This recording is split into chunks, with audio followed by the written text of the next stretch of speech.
Мәдениет саласына қарасты, әсіресе музей қызметкерлерінің айлығы шайлығына жетпейді. Салдарынан тарихи құндылықтардың жиналған орнын шеттен келген азаматтарға таныстырушылар жетіспеуде. Мұның алдын алу мақсатында атқарылып жатқан жұмыстарға мемлекет басшысының халыққа жасаған жолдауы үлкен мүмкіндік берді, дейді облыстық мәдениет басқармасының басшысы. Сонымен қатар бір айта кетерлігі, бойында таланты бар өнерлі жастарға тегін білім алу жайы қарастырылған. Бұл тұста ұрпақ елдің болашағы екенін ескерсек, тарихи құндылықтарымызды әлемге таныту жолында жастарға артылар сенім мол. Жыл басынан бері атқарылып жатқан жұмысын баяндаған басқарма басшысы тарихи орындарды қорғауда қандай ілкімді істерді қолға алмақ. Тасын түртсе, тарихы сөйлейтін Түркістан облысында ашылмай қалған қорымдарды танытуға не кедергі? Бұл туралы Әзімхан Серікұлы былай дейді. Енді мәдениет басқармасы жыл басынан бері жоспарланған өз шараларымыз бар еді. Осы биыл өздеріңізге белгілі, түркітілдес мемлекеттерінің бейресми саммит аясында біраз халықаралық шараларды қолға алған болатынбыз. Соның ең бір ауыз толтырып айтатындай, мынау біздің суретшілердің арасындағы симпозиумда өткіздік. Ол жерде 6 мемлекеттің суретшілері келді. Түркияның, Әзербайжанның, Өзбекстанның, Қырғызстанның ішінде ең халық суретшісі бар. Шегаев деген сол кісі де келді. Олар бір апта жатып, 120 картина біздің облысқа сурет салып тастап кетті. Біздің бейнелеу өнер музейінің қазір қоры 120 картинамен толықты. Оның бәрінде ең жақсы бір сол симпозиум біткен кезде выставкасын жасадық. Көрмесін жасаған кезде министріміз келді. Сосын министрмен қоса Өзбекстанның вице-премьері де келіп көріпті, тамашалады. Сөйтіп сондай бір жақсы үлкен бір шаралар өткіздік. Енді ары қарай 3 жылдық бойынша өз концертімізді бердік. Ең бастысы Әселхан апамыздың атында жақсы айтысты ұйымдастырдық. Сол айтысты ұйымдастырып болғаннан кейін бір 2,5 аптаның ішінде апамыздан да айырылып қалдық. Бірақ ең өкініштісі сол. Бірақ енді жыл сайын осы айтысты дәстүрлі айтыс қылып өткізетін болып отырмыз апамыздың атында. Ал тағы да енді Наурыз мерекесіне орай оны офлайнда жаңағы Қазақстанның Гиннес рекордтар кітабында тіркелген жаңағы Наурыз көжемізді бердік. 2 тонна, сыйымдылығы 2 тонна. Сосын тағы да онлайн концерттер, мынау қазіргі карантиндік шектеулерге байланысты барлық онлайн концерттер өткенде де осы тәуелсіздік Конституция күніне қарай осы онлайн концерт бердік. Оның бәрін телевидениеден, осы Түркістан телеканалынан және оңтүстік телеканалдарынан берілді. Ал алдағы жоспарымыз бар, Құдай қаласа, былтыр Voice of Тұран деген бір жақсы қазақ әндерінің халықаралық фестивалін өткізген болатынбыз. Сол фестивальде алыс жақын шетелдің әншілердің бәрі қатысқан болатын. Сол Португалия, Сербия сияқты шетелдің біздің әншілер қатысып, оны 6 адам жаңағыдай әділғазылар төрағасы болып Төлеген Мұхамеджанов ағамыз бастап, Маржан Арапбаева бар, Мадина Садуақасова, Бағлан Омаров, Қайрат Байекенов және мен де соны жаңағыдай төрелік жасадық. Соның арқасында онлайн бір-бірімізбен онлайнда отырып, дауыс беру арқасында бас жүлдені жаңағы Молдова алды, бірінші орында Сербия алды, екінші орында Әзербайжанның әншісі Нармен деген. Солай жаңағы өз орындарды. Ол YouTube каналда өте көп жаңағы қаралым жинап отқан бір жақсы бір фестиваліміз. Соны биыл ары қарай дамытып, дұрыстап, ол да бір Түркістанымызды жаңағыдай қазақтың әнін біріншіден, екіншіден Түркістанды үлкен бір имиджі жақсы бір жұмыс жүргізіліп жатқанында бір дәлел болып келеді соған. Ал енді 30 жылдыққа да қазірден бастап дайындығымыз бар. Біздің сол Voice of Тұранды өткізсек, Құдай қаласа. Сол Voice of Тұранды өткізіп болған жүлдегерлерді 30 жылдыққа осында Түркістанға Құдай қаласа шақырып, осында марапаттасақ деген. Шетелден енді әншілері де келіп. Тағы да енді Өзбекәлі Жәнібек ағамыздың 90 жылдығы өткенде ғана туған күн осы неде туризм университетінде де атап өттік. Соның қазақ киімдеріне деген кітабын өзі қазақ киімдерін жинақтаған ғой. Сол бойынша бір жақсы бір фестиваль өткізсек дегенде жоспарымыз бар. Ол қазан айының аяғында деп отырмыз. Сондай жоспарларымыз бар. Ал енді мынау тарихи орындар қорғалу жағынан енді өздеріңіз де білесіздер, былтыр осы недегі өздеріңіз бастама болып Айғақ телеканалы барып біздің Төле би ауданындағы орын алған жағдайда ол шындығында кейіннен барып ол прокуратураға да жаздық. Сосын барып оған лицензия беретін біздің инвестиция басқармасы. Сол инвестиция басқармасына хат жаздық. Сол ненің қазып атқан компанияның лицензиясын қайтадан тоқтатып алып қою туралы. Оларға жаңа топырақ алуға енді 2008 жылдар ма сондай әкімнің қаулысымен беріліп кеткен екен. Содан бері енді ғана сол алып қазып жүрген екен ғой олар. Сондықтан оны тоқтату мәселесін қолға алдық. Төле би ауданының әкімдігімен қосып инвестиция хат жазып, олар лицензиясын тоқтатты.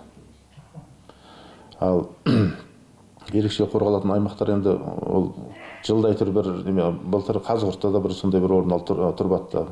Сосын Ордабасы ауданында да бірақ Ордабасы ауданындағы енді Қарауыл төбені жаңағы Байтанаев, Бауыржан Әбішевич солардың бәрі келіп, олар сол Қарауыл төбені толық зерттеп, кейін ерекше қорғалатын біздің жаңа тізімнен алып тасталынды ол жер. Содан кейін барып бұл жерге ары қарай өздерін жаңағы Ордабасы ауданының жаңағы үлкен төбеге бір жаңағы қазір трассадан өткен кезде көрініп тұр ғой өзі. Ол да бір көріп беретіндей бір үлкен жақсы бір біздің Қазақстанның туы желбіреп тұр ол жерде. Сондай жұмыстар жүріп жатыр біздің. Ал мына кешегі жолдауда біздің Қазақтан не дейді, өз денең, көлігің өз денеңе жақын деген президентіміздің жаңағы осы мәдениет саласында қызметкерлерін 22 жылдан 25 жылға дейін жыл сайын жаңа 20%-ден көтеріп отыру мәселесі өте қатты ұнады бізге. Бүкіл мәдениет қызметкерлері қуанды. Жасаратын жоқ, біздің кітапханашылардың, музейде жаңа музей қорықшылардың жалақысы ең төмен жалақы. Бүкіл Қазақстандағы жалақылардың ішінде. Соларды бір шетінен енді 20%-ден жыл сайын соны көтеріп отыратын болса, онда бір үлкен бір мәдениетке жасалған қолдау болады. Сосын барып жаңағы ең төмен жаңағы айлық 42.500 еді, соны 60 мыңға көтереміз деген өте бір қатты қуанды. Енді қаншама қазақстандықтар енді шынындап келгенде айлығы жаңағы шайлығына жетпей жатқан кезде енді үлкен бір қолдау болды. Сондықтан өте бір жақсы бастан аяқ тыңдап, оқып та шықтық. Бір керемет жақсы қарсы алдық оны.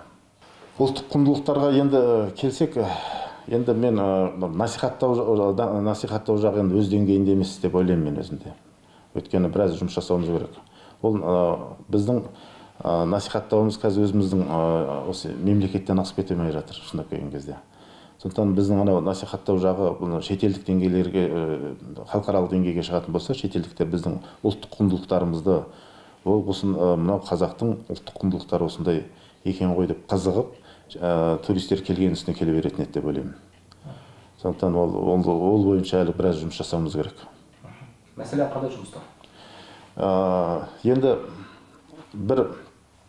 бір нені алып, сол бойынша, мысалы үшін мен музейде, өткенде музейделерге айтып жатырмын да, қазір онлайн былай не жасай алмайсыздар. Сіз бір экспонатты алыңыздар, сол бойынша сіздер алып Фейсбуктан осыны бір сағат отырып айтуға болады. Менің өзіне, мысалы шетелге барсаң, Турцияға барсаң, басқаға барсаң, соны гидтері айтқан кезде өздерінің ұлттық құндылықтарын енді бір кино сияқты тұрып айтып береді. сондай деңгейге көтеруіміз керек біздің. Біз әр өзіміздің өзіміздің ұлттық құндылығымыз бар, салт дәстүріміз бар. Ол қайдан шыққан, ол неге тәрбиелейді деген сияқты соның бәрін детально осы бойынша жұмыс жасалсақ. Өйткені ұмыт қалып бара жатқан нелеріміз бар. Біздің мысалы үшін қазақтың шындап келгенде дастарханының өзін, мысалы үшін тағамдарының өзін ұстап насихаттай алмай жүрміз.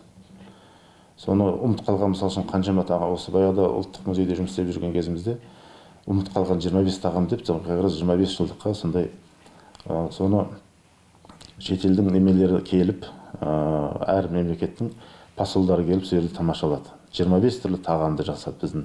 Осы қазір мына Сандық ресторанына кеңесші болып жүрген Айгерім деген қызымыз бар. Сол бізде ұлттық музейде этнограф жұмыс істеді.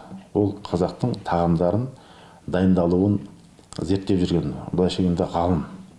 Соны ана жерде дұрыстап түсіндіріп айтқан кезде шетелдік посолдардың бәрі әр немеден дегустация дейді, әр асын дәм татып, барлықтары суретке түсіріп, кейін қандай бір жақсы бір резонанс тудырды, бір керемет барлықтары осы қазақтың не деген бай дастарханы бар екен деген. Сол сияқты өте әр сала бойынша біздің сондай нелер жетіспей жатыр.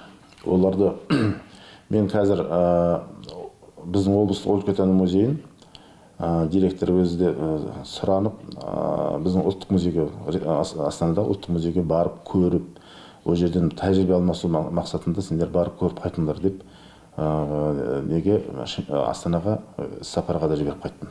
Сол жақтан алып, енді қанша дегенмен ұлттық музей болып, біздің Қазақстандағы бірінші музейіміз болғаннан кейін, ол жерден алатын да, үйренетін де мәселелеріміз көп енді ол жерден.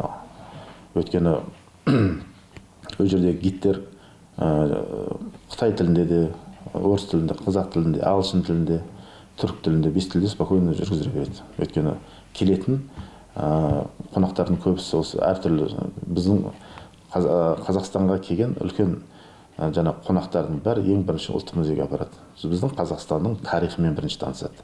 Сондықтан сондай гидтер ол жерде кәдімгідей дайындалады, үйретеді оны үнемі, сондай жақсы жолға қойылған. Сол мақсатта менде облыстық музейде барып көріңдер, барып көріп қайтыңдар деп директордың өзін сапарға жібердім. Бізде Ұлы Дала еліне қазір қонақтар келген қонақтардың бәрі осы Ұлы Дала елінде. Шындап келген кезде ол жерде тіл білетін маманды ұстап тұру өте қиын. Өйткені жаңа айтқандай жалақысы өте төмен. Сондықтан бізде қазір енді ағылшын тілінде, орыс тілінде жүргізетіндер бар, бірақ біреуден ғана.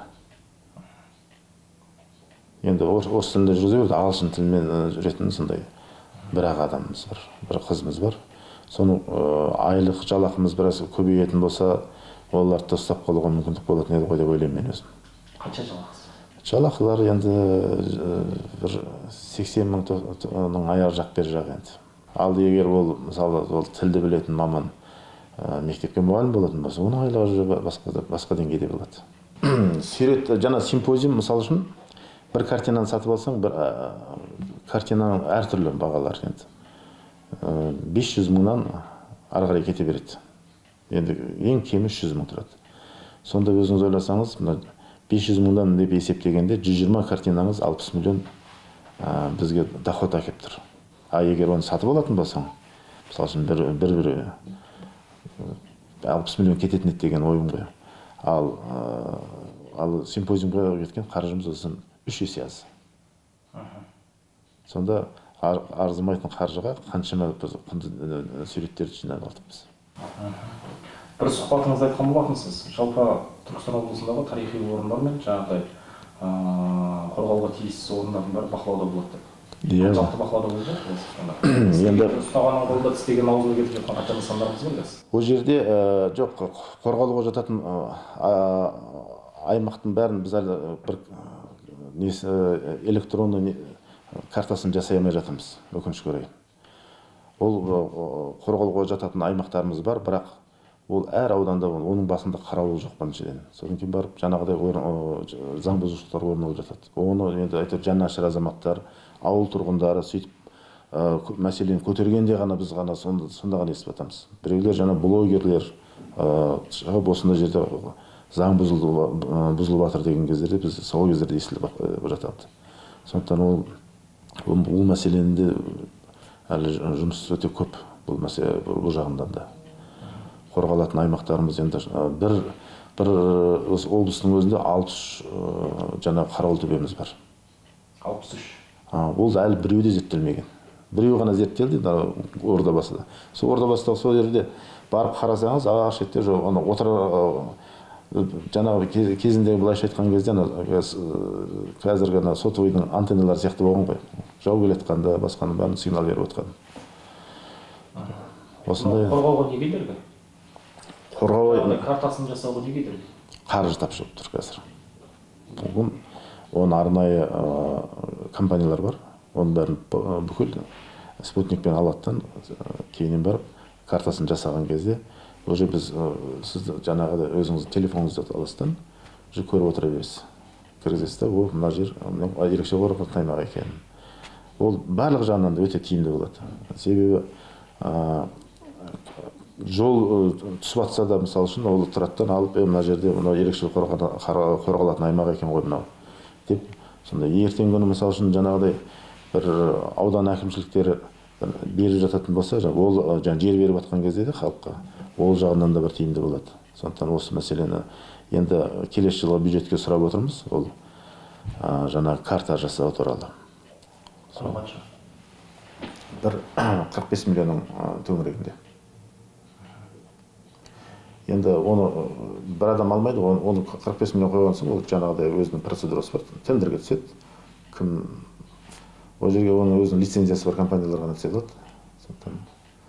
Сондай бір жұмыстар келесі жылға да жетіп артылатын жұмыстар бар.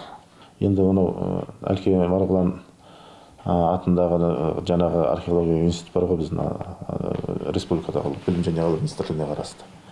Олар енді тексеріп жатыр, бірақ тексергенмен де әлі бүкіл біздің тек Түркістан облысының емес, ол әлі бүкіл Қазақстан тексерген екен бар Түркістан облысына. Шынында да біздің Түркістан облысында өте ондай әлі зерттелмеген орындар өте көп. Сондықтан ол әлі археологтарға да, тарихшыларға да әлі 100 жыл зерттейтіндей дүниелері бар. Енді шындап келген кезде осы біздің мавзолейдің айналасының бәрінде осы қорымдар өте көп болған. Сондықтан енді осы құрылыс барысында қаншама осы адамдардың сүйектері табылды деп Тенгринскқа да басқа да шықты ғой. Бірақ дегенмен оны алып қайтадан басқа жерге алып жерленді. Өйткені бір арнайы даже 50 жылда ел жаңа дейді ғой даже. Сондықтан ол бәленбай ғасырлық қаншама оның бәрін осы ғалымдар өздері зерттеп жатқан. Сондықтан мен ол мәселе бойынша енді бүкіл бір тарих жойылып кетті деп айта алмаймын. Себебі енді қалада көркею керек. Оның айналасын бәрін қорым бар екен деп ұстап қалатын болса, онда біздің қаламыз қандай күйде болады. Сондықтан оның бәрін дұрыс шешімді қабылдады деп ойлаймын мен өзім. Айналасын бар қазір бұрынғы Түркістан мен қазір Түркістанды қалай салыстыра алмайсың. Даже бір жыл бұрын келіп кеткен туристердің өзі таңғалып жатады. Айналаның бәрі көкпеңбек, мынау оазис, Орта Азияның бір андай жаңағы қазір бір дамып ескі тарихты сақтай отырып, қазіргі жаңа заманауи дамып келе жатқан қала деп тұрып, керемет баға беріп кетіп жатыр. Бұл айналасында енді Күлтөбе зерттеліп жатыр ол. Күлтөбе енді ол мәдениет және спорт министрлігіндегі ол жақтан қаржы бөлініп, зерттеліп, қазір енді екінші этабы да ары қарай зерттеліп жатыр. Біздің басшылық жасап енді мәдениет саласындағы басты мәселелер енді біздің осы өңірден жақсы жарық жұлдыздар шығару.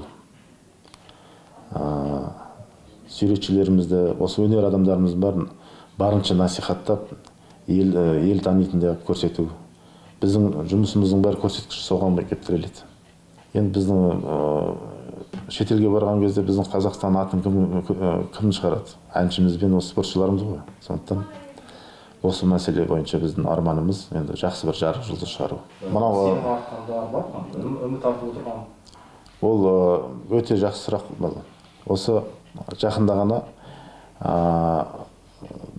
нелерді қазір бізде әр жеке бұрындар біреу жеке мектеп ашады да, жақсы дарынды таланты бар баланы неге әке-шешесінің жағдайы болмай ақшасын төлеп жаңағы кружоктарға бермей жататын. Сол мәселені қазір мемлекеттік деңгейде шешілді. Мемлекеттен қаржы бөлінеді, ана бала тегін барады. Сондай мүмкіншіліктер қазір беріліп отыр. Осы кезде енді соның таланты бар, ауылда әке-шешесінің жағдайы жоқ болса да, қазір енді таланты бар балаға мүмкіндіктер жақсы беріліп отқанын тұста, енді мен өзім ойлаймын, енді шығады. Осы біздің нағыз таланттарымыз. Тайыз Тажал мәдениет саласына қаншалықты тұсау салды? Өте. Енді былайша келген кезде бүкіл үйде отырып бәрі онлайн концерттер болып кетті. Онлайн, бірақ біз оған тоқтап қалған жоқпыз. Біз қайта бас кезінде бәрімізде не істеріміз білмей, жаңа үйде отырып бір-бірімізді WhatsApp-пен солай не жасап, онлайн жаңа клиптер түсіріп, солай жасадық қой. Кейіннен бар ең бірінші біздің жақсы шыққан дүниеміз мынау Қуаныш вальс, Шәмші атамыздың былтыр қағаз 90 жылдығында. Сөйтіп оны бір жақсы деңгейде көтеріп неге YouTube каналға салдық. И соны Дина Елгезек, өздеріңіз әріптестеріңіз бар. Сол тұрып мына дүниені кім жасаған десем, Түркістан облысы мәдениет басқармасы жасаған дүниесі екен. Енді таптым, респект деп бізге бір одан да бетер қанат бітіргендей болды. Одан кейін барып ары қарай Түркістан тұраным, Түркістан әніне біраз клиптер осындай түсіріп тастадық онлайн. Әр мемлекеттің, 14 мемлекеттің әншілерінің жаңағы Арыс жағасында әнін орындатқыздық. Ол да бір. Бірақ енді ол үйде отырып онлайн дүниеден бәрібір офлайнға ешнәрсе жетпейді. Біздің арманымыз ертерек карантин ашылса, мына біздің конгресс холлымыз керемет сахнасы бар. Осы жерде офлайн бір жақсы бір фестиваль өткізсек, республикалық фестиваль өткізсек деген арманымыз бар. Енді мен жаңа кезде айтып отқан онлайн нелеріміздің бәрі, клиптеріміз бар, осы Шәмші атамыздың осындай жаңа Сейдолла Бәйтереков атамыздың әндеріне жасадық. Онда қазіргі бір жаңа өзіңіз айтқандай бір іліп алар жоқ, сөзде бір енді сөзіне де бір мән бермейтін әндер көбейіп кетті ғой. Бірақ біздің бұрынғы біздің Шәмші атамыздың, Ескендір атамыздың осы барлықтар әндерінің сөздерінің өзі тұнып тұрған бір кәдімгі бір тәрбие. Сөздерінің өзіне мән берсең, ол шын бір махаббатқа берілген бір дүниелер. Ал қазіргілердің сөздеріне бәрін деп айта алмаймын, бірақ арасында да жақсы дүниелер шығып жатыр. Жақсы ақындарымыз бар, жақсы композиторларымыз бар қазірдің өзінде де. Бірақ ол да керек шығар, өйткені олар үшін бір күндік дүниелер. Оның бәрі есте шығып кетеді. Ал Шәмші атамыздың сияқты әндер ол өміршең болады. Енді парктерге сондай хат жазып жібердік. Енді әр райондарда осы Қазақ радиосы тұрса деген. Оны ең бірінші болып Ордабасы ауданы қолға алды. Мен ризамын, ауданның әкіміне де ризамын. Ол кезде осы Нұрбол Тұрашбековтың жасаған дүниесі. Басқа аудандарға да сондай ұсыныс бердік. Әлі күнге шейін жаңағы қолдау таппай отыр.